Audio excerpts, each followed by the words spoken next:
আমরা যদি নিজেরা ঝগড়াঝাটি করি, নিজের উৎসাহ ঘটাই, চরিত্র হনন করি, মিথ্যা তথ্য দেই, তাহলে তো আমাদের ছাত্র জনতার যে আত্মবলিদান সেটার প্রতি অশ্রদ্ধা জানানো হয়।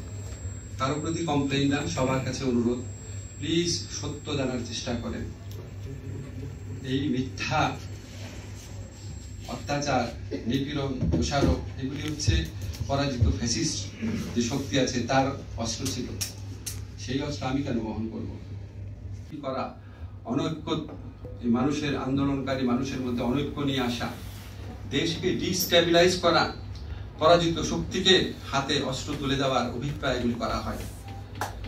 এবং তখন মনে হয় এই দেশকে ঘিরে আমাদের এক প্রতিবেশীর যে স্ক্রিপ্ট আছে না, এই দেশে আমরা এই শেখ হাসিনা চলে গেলে দেশ আর কেউ চালিয়ে দেওয়া পারবে না, অথবা দেশ উগ্রবাদীদের খপ্পরে পড়বে, তার কোনো বিকল্প নাই। এই ভারতীয় স্ক্রিপ্ট এখানে রূপায়িত করার কাজে নেমেছে কিছু মানুষ।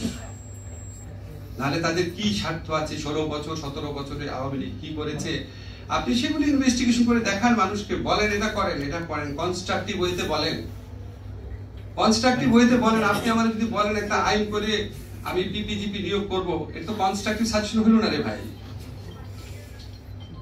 আমাকে কনস্ট্রাকটিভ সাজেশন দেন, আমি কি করতাম? আমি কোর্ট খালি রাখতাম? কি করতাম?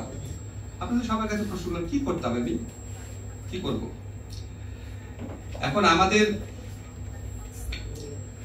আমাদেরকে যদি আরো সমর্থন করেন, কনস্ট্রাকটিভ সমালোচনা করেন, ঠিক মতো গাইড করেন, এই সরকার যদি সফল হয়, আমরা এই ফ্যাসিস্ট শেখ হাসিনা রেজিমের প্রত্যাবর্তনের স্বপ্নকে ধূলিসাৎ করতে পারবো।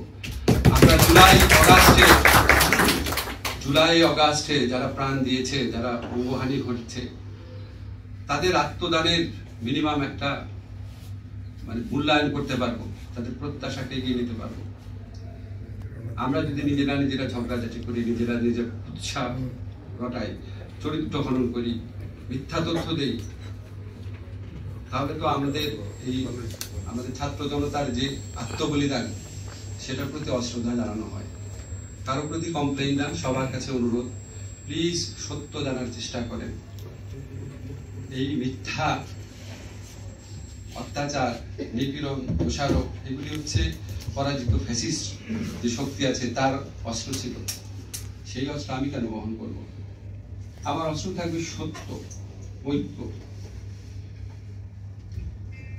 শোষণ মুক্তি, বৈষম্য মুক্তি। সব কথা শেষ করার আগে একটা জাস্ট ঘটনা বলে নেই, তাহলে বোধহয় আমার জুলাই যারা ছাত্র আন্দোলনের নেতৃত্ব ছিলেন তাদের প্রতি শ্রদ্ধা জানানো হবে। ইনফ্যাক্ট নেতৃত্বটা আমার ধারণা প্রত্যেকটা ছাত্রই ছিল।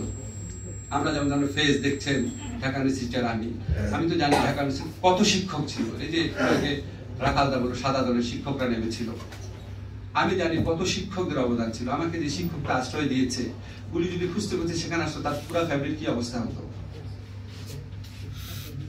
তার পুরা ফ্যামিলি, তার 2 মেয়ে, স্ত্রী, প্রত্যেকে সাপোর্ট করেছে। সেরকম আপনার